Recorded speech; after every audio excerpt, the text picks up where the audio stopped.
Bama with a win in the books. Now they turn their focus to South Florida. We're going to get into the Proctor injury, what that means for the offensive line.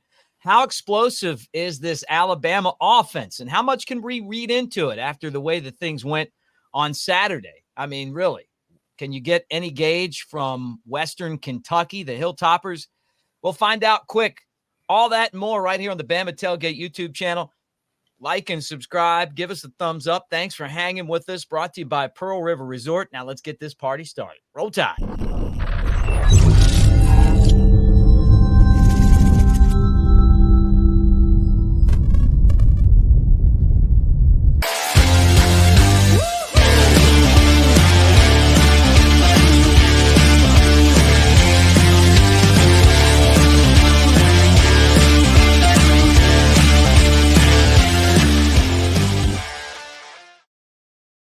There he is, Big Sexy Omo back in the house. Good to see you. Good to see all you guys as well. I'm Mick Gillespie, at Broadcaster Mick, at Brett Elmore Show, and it is wonderful to have you guys with us today.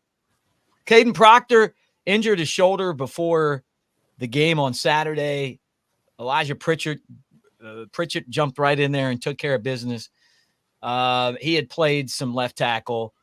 Not sure. Kalen DeBoer says he didn't say it was something that was season ending. He was just kind of like, hey, you know what? We're going to just kind of evaluate it as time goes on.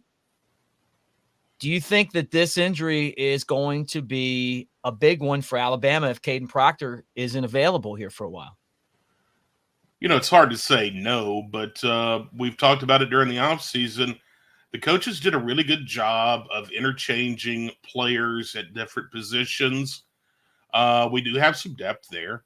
And, you know, to be honest with you, Pritchett played fairly well. I mean, I didn't see any qualms with the offensive line other than that one snap over the head, which almost pulled the rest of my hair out with. You know, but you know, other than that, you know, and we had, you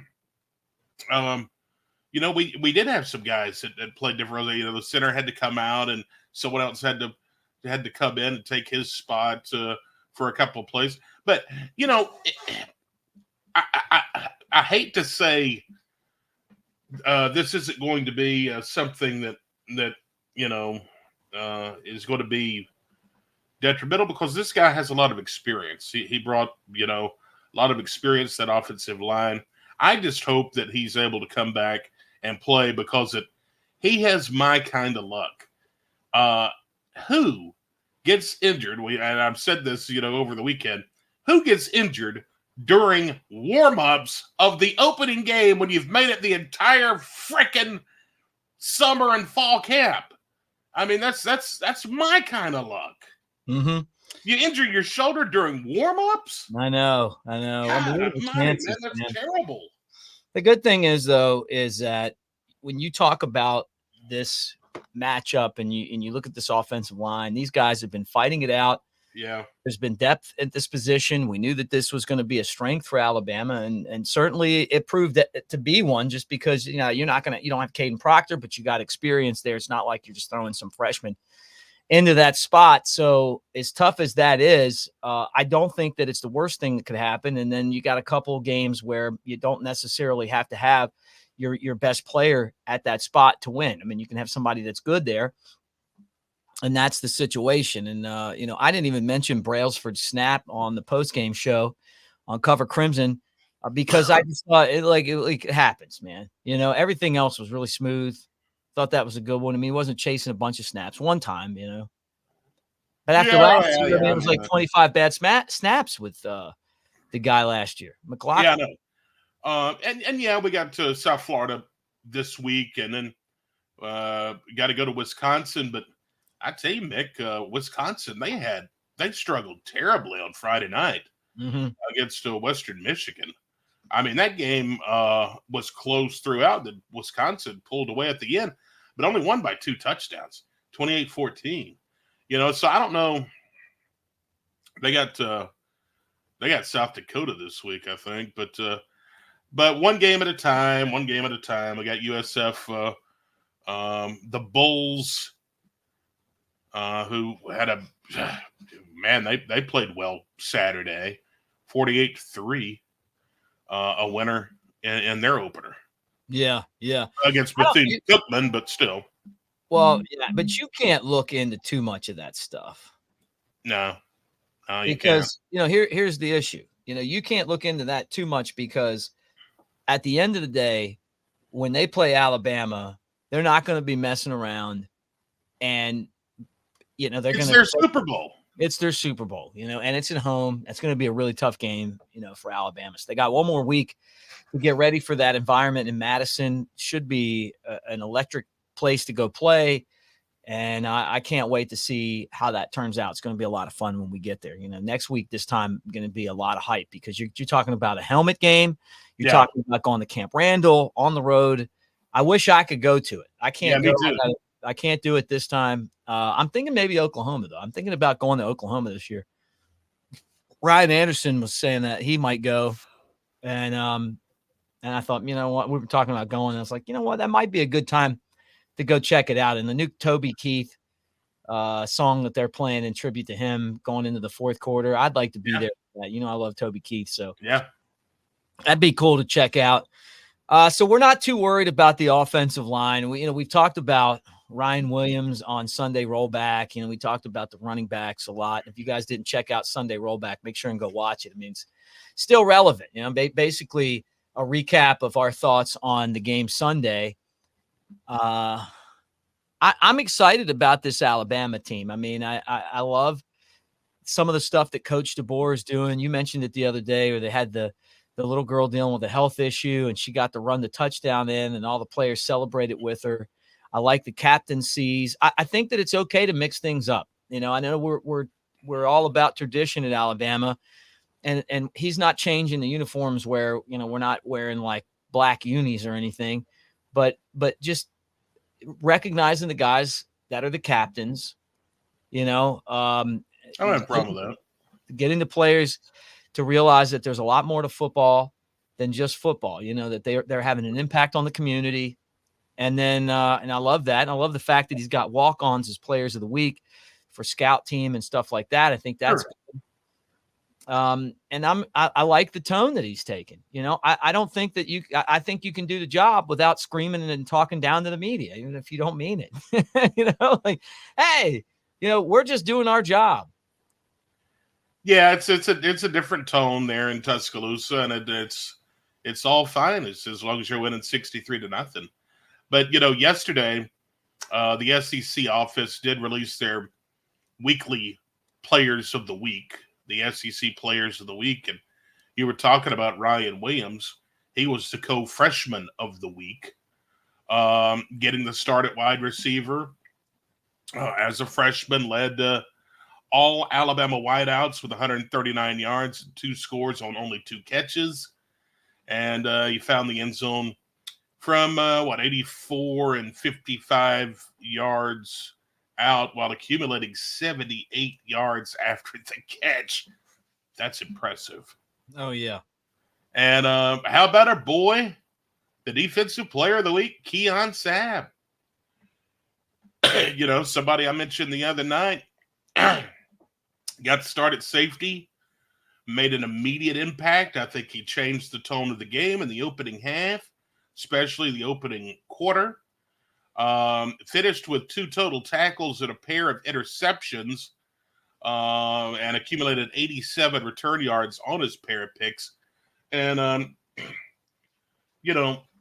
people would have said, well, oh, God, we're going to miss Caleb Downs. Oh, Caleb Downs. Stab had as many interceptions in the opening quarter of this game as Downs had all of last season. Oh, look at you with a shot at Caleb Downs, the $3 million man that protected Alabama for Georgia. Isn't that right? Auburn, T-Rob. Oh, no, he didn't go there. He went to Ohio State. He didn't follow the Tiger to Georgia. Yeah, well, I think we got a beast, a couple of them right there in SEC Players of the Week. And I also wanted to bring this up, Mick. I don't know if you heard about this or not, and I'm really interested to watch this. Did you see where a couple of freshmen are starting their own podcast? Oh yeah, it's Ryan Williams and Jalen Mbakwe, my two favorite freshmen. Yeah. Look, I don't have very high expectations for the quality of the podcast, but at the same time, if they need any help with advice on, kind of how to structure it and all that kind of stuff, I would love to be on there as like their, just the moderator of this. But with that said, I love what these guys are doing, man. It's a great thing. Like there's players that do podcasts a lot and they're not very good because you have to say something. And also there's a structure to these things. Like you got to, and it's not just like getting on and talking. So I'm curious to see, but I hope that it gets them an opportunity to get some NIL money. And I really look forward to checking it out. But I have very low expectations. You mean to tell me there's structure and everything to these podcasts? Yeah, there is, believe it or not. I don't even know what the hell I'm doing. You just get on here. You guys probably remember the night that Brett and I recorded the night before. And I had a few drinks and Brett had a few drinks. He popped in from the bar and we had to delete it off the front because it was supposed to be edited, but it wasn't. Like some people even like unsubscribed. I gave the Johnny Cash middle finger and then cussed at Brett a couple of times. So, I mean, look, and that was probably to some people better entertainment than us talking about football. To other people, it was very offensive. I hate to offend anyone. Not. Yeah, I know you don't. Yeah. It's okay. I mean, it was just a minor gaffe. Hey, so what's the reaction? I mean, for you guys, get in the comment section. Let me know. Do you catch our radio show in your market? And I can run through the list of affiliates. We probably need to make a graphic. Yeah. With the list of affiliates each week and what time the show's playing, just so people can watch it, or listen to it. It's on here too, but it's on the radio, including our new flagship station, 106.9 in Birmingham, Classic Rock. That's the Alabama football station. It's pretty cool. Like this week, I mean, that's a flamethrower right there. Brett, you've already run into some people that caught it. It comes on 5 hours before the game. So It leads you right up to the Crimson Tide Sports Network. Jake Coker's on there. What do you think of Jake Coker's performance this week? Evaluate him. I'm not going to say anything to him. Just let me know what you thought. No, I'm being set up here. Let me tell you something. I could just see you editing right after the show. All right, we're going to put this. Jake, did you hear what Brett said about you? Right, exactly. Guess what Big Sexy said about you? No, in all honesty, Jake is a great co-host with you on that show. He's knowledgeable. He's not like other quarterbacks who try to speak over your head. Mm-hmm. I think that's really relevant to the common football fan, and there's more common football fans than there are like these super nut job fans. And I love both sides. Oh, that's me. I mean, I'm a super nut job football fan, but I mean, like, I get it. I want to be appealing to all the people. Right. But Jake knows what he's talking about without speaking over someone's head about the A gap, the C gap. Well, he's got to do this and that. No, I don't. He's really good and just a great guy. And and when you're tailgating, this Saturday, getting ready to go into the game or whatever, tune in. We're on great markets throughout the state of Alabama and into the Florida Panhandle. So it'll be on 1 o'clock again Yeah. On Classic Rock 106.9. Also on WJLX in Jasper, and on what's your station in Hamilton. And now all of a sudden you're running a station in Haleyville. Shout out to Thad Forrester and the Forrester family out there. Got to know them with the Mark Forrester Foundation, a hero that I knew from the University of Alabama that died in service of our country. And they're all from Haleyville. The Forresters, they're like my second family. So it's pretty cool that you're going to be out in Haleyville. Yeah, 92.7 in Haleyville. So we're on in Red Bay. Let's see, down in Tallahassee, WTLS down in Tallahassee. on in Anniston, Gadsden, in that market. Our friend Walt Williams. Our friend Walt. Yeah, Walt's the cap to Walt. Great guy. We're on, of course, in Coleman on Live 95.5, Huntsville on 97.7, Florence on Fox Sports Shoals. Look at this guy. WNSP in Mobile. WNSP Mobile. Fox Sports Radio in Pensacola. Roll Tide to all those people. So if you're in any of those markets, man, check it out. And check with your local station on when they play. Some of them, like in Pensacola, they just play at 9 to 7 every week. Same thing in Huntsville with 97.7 ESPN. 9 to 7? Yeah, I mean 9 to 11. Oh, okay. I was about to say. I'm sorry. I was about to say, that's a long show, pal. Yeah. 8 to 10 in Pensacola, 9 to 11 in Mobile. All right. Anyway, guys, I want to say this. If you didn't check out the show, the Tailgate show, the radio show, Jake Coker was awesome, man. Really, really fantastic guy. So I'm really happy with him and Brett and all you guys for hanging out. But we're going to be at Unique on the Strip this week to record our podcast pregame show 1 to 3 on Friday. It's the Old Egan's. Some of you guys have to come out and hang, man. We're brought to you by Yingling Screwball Peanut Butter Whiskey. Come out and hang out with us. We'll have swag to give away. We'll have a lot of fun. We'd love to meet you guys. So please come out. And then 2 weeks from now, for those of you down on the coast, 1 to 3 at the Bama Yacht Club. We're going to be there on Friday recording for the Saturday show against Wisconsin. That'll be an early bird show. Early bird gets the worm. Show today is brought to you by Pearl River Resort. Pearl River over in Philadelphia, Mississippi.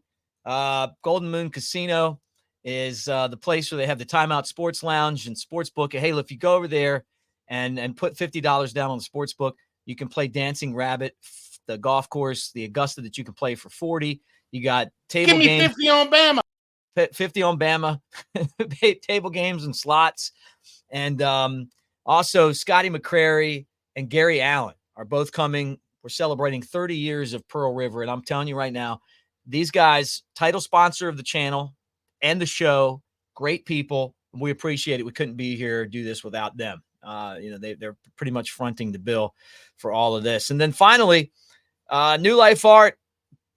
Hit it now. Promo code Bama Tailgate, 19% off. 19 championships, 19% off at newlifeart.com. So cash in on that and take care of pimping out the man cave. You see, I got all mine over here, man. I've got up here. That's Antoine Petway with the layup.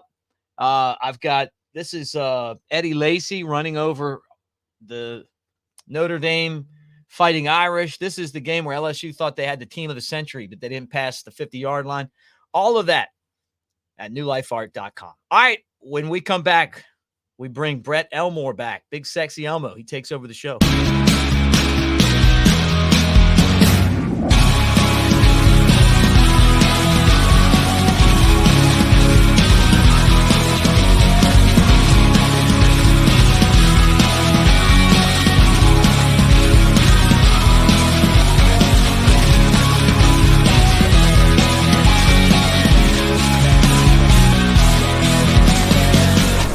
To Pearl River Resort. They call him Big Sexy. Coming at you from the Walker County. Jasper is his hometown. He's known for giving free rundowns. Oh, Big Sexy. Throwing out those Alabama thoughts. Sneaking out your mom's window without getting caught. It gives you the XP, but Big Elmo is here to please. Big Sexy Elmo on the Bama Tailgate Show.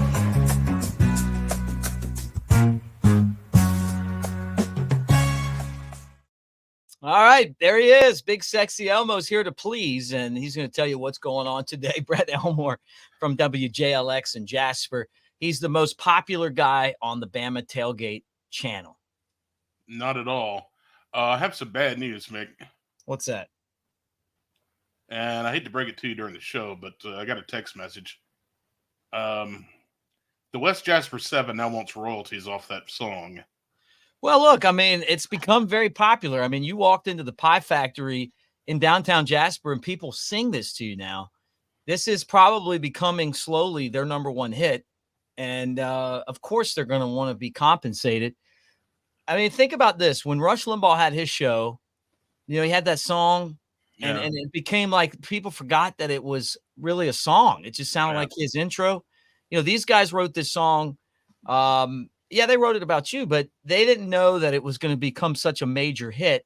And so I think you should take care of them. I was actually going to ask you if I could borrow some money because you've never been to West Jasper before. It's not the safest place. But anyway, well, let's hook them up, man. We'll hook them up. 3rd day of September. Hope everybody had a wonderful Labor Day, by the way. Let's see who's celebrating a birthday. Singer guitarist Al Jardine of the Beach Boys, 82 today. Beach Boys, one of the best 5 bands. I'm sorry, they're one of the best 5 bands in American band history. You guys know I put the Dead at number 1.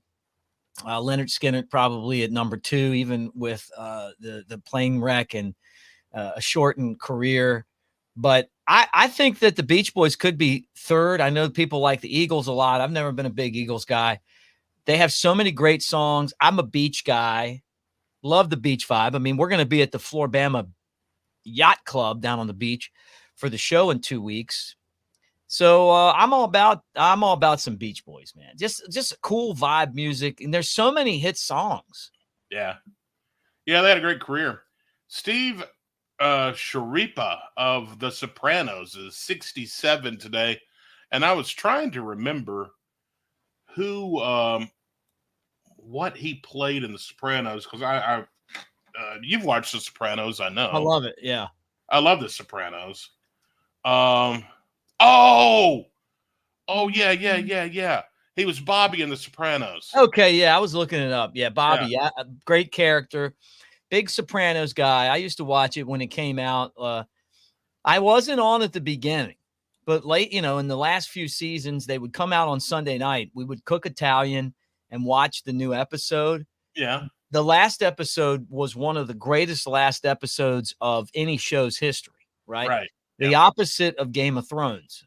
And, of course, Tony got whacked, which is crazy to think about. Don't give it away for the people who haven't seen it.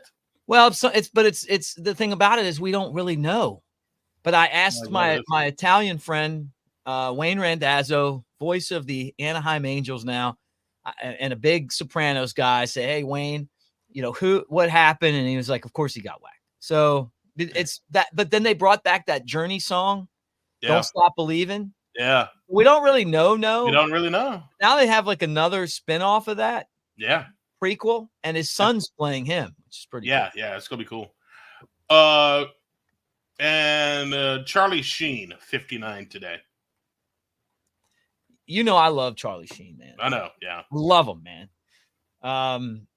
The movie Major League was always one of my favorite movies. And he was, of course, the fireballing troublemaker that was in prison. We wear hats and sleeves in this league, Yeah. Give him the heater, Ricky. What was his famous line? Let's give them all a big shit burger to eat, great. And 2.5 Men, I think arguably the best sitcom on regular television in the last 25 years. Fantastic. Yeah, you're a big fan. Fantastic, man. I didn't even watch it when it was out. I watched the reruns and got hooked on it. Like to the point where I would watch it. And then when he got kicked off the show, they had the other guy on, from Punk'd or whatever. And it wasn't the same. Like Charlie Sheen made the show. Look, I mean, I know he had a problem with some dope and some hookers, but Tiger blood. But let's remember this. So this is something that sometimes we forget about. When the tornado hit Tuscaloosa, he was one of the first guys that put boots to the ground. He showed up to Tuscaloosa to help and send money. And I always respected him for that because it was sort of like at a time in his career where the dope and the hookers, he was coming off a lot of that. And What you got there? I'm just cleaning up. You just keep talking because I got a Charlie Sheen story too. Well, Okay, all right. Well, anyway, anyway, uh, but anyway, that's I remember that, and I thought a lot of Charlie Sheen after that. I always liked him, but I thought more of him. if it wouldn't be for the tornadoes, and I took off of work and went and volunteered for a week or two. I can't remember how long, with the University of Alabama and Nick Saban and all of that. I wouldn't have a kid right now, because that experience to me, volunteering and going through all of that in Tuscaloosa, because I lived in Tuscaloosa at the time, is one of the reasons why I thought, well, you know why I need to have a kid, So I remember when Charlie Sheen came. I remember all of that. So, I like him too. It's a great reason to like him. Was your son born 9 months after the tornadoes? He was born in 2012. Nice. May of 2012. Yeah, but I'll tell you, man, it was a game changer. Going to Alberta City, being around people. I just remember, man, I was over behind the old Sonic and China Fun that was in Alberta City, and a lady was there. And I don't know that I would have been on her street a lot. I don't know if she would even come up to me a lot. She kind of had tattoos like Lil Wayne. She was from New Orleans, and she was distraught. And I just was like, get over here. Gave her a hug, talked to her for a while. She had been through Katrina. Oh man. And she had the whole front of the building was tore off from the storm, and from the tornado, and some of her stuff was missing, and she was just needed somebody to cry, a shoulder to cry on and be there for her, and I'm just glad it was me.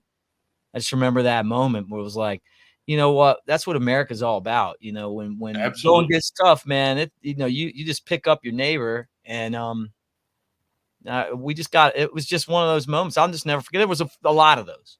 Yeah. If you're looking for something to celebrate today is Bring Your Manners to Work Day. What office place manners are we talking about? I don't know, but you own a bunch of workplaces. What do you expect from the people that work for you, manners wise?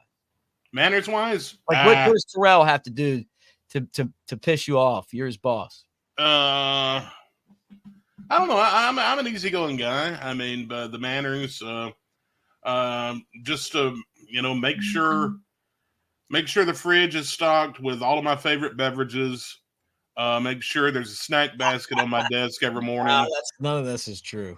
And also, if I ever run out of toilet paper there, be sure to get the best toilet paper. Do not skimp, or else your ass will be fired. Other than that, I'm pretty easy to work with.